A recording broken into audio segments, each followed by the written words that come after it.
Oh, howdy all, grab yourself a drink, it is time for some PathOfExile discussion. It seems like the loot in patch 3.19 has been found.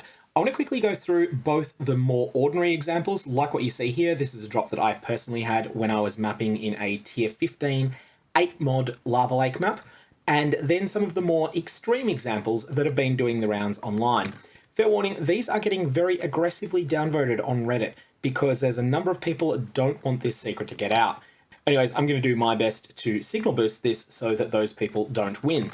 And these are some of the other screenshots. These two are the same screenshot, but this one has a drop of 80 divine orbs, that is 80.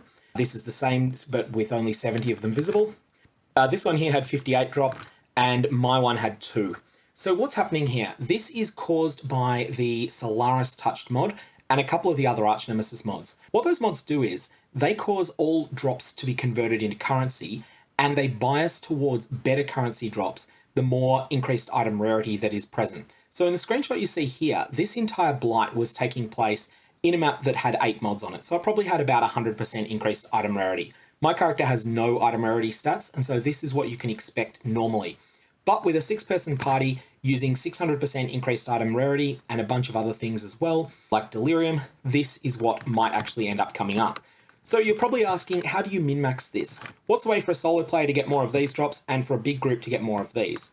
The key thing is you need to get more and more rare monsters onto a zone. Of course, one of the most important things is the Archnemesis mods that convert items into currency. These are genuinely quite rare. You're not going to see them in every map. You may go 25 maps without seeing them, but then when you do get one, the payoff is definitely there. And you need to get more and more item rarity onto the zone. There's a few ways to do this, and probably the most significant of them is Expedition. With Expedition, you actually want to go for those remnants that grant 300% increased item rarity to monsters. They'll be a big deal. You then want character item rarity, you want map item rarity, you want Searing Exarch and or Eater of Worlds altars. Some of those will debuff the players in exchange for a boost both to item quantity and to item rarity. Both stats help here.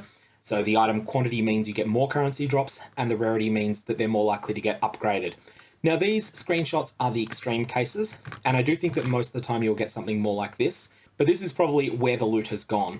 The other things that people are still experimenting with, there's a lot of suspicion at the moment that the Katava touched mod, which is also very rare, like the Innocence touch mod, it is very, very rare.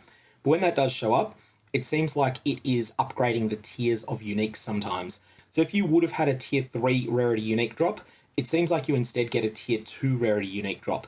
This isn't certain yet, and there's a lot of research that's going on along these lines. People have reported getting synthesis maps from these, as well as a bunch of other things that couldn't normally drop, and so there's a lot of experimentation still to be done. Anyways, in terms of the ways that you would optimize a character for this, you probably want to use unique rings Andvarius, which is starting to go up in price at the moment. You definitely want to use item rarity support, and you want to have a full party, unfortunately. You want to use Divination Distillate with a culler, and you want to have a full party with you, because that will provide the extra quantity boost.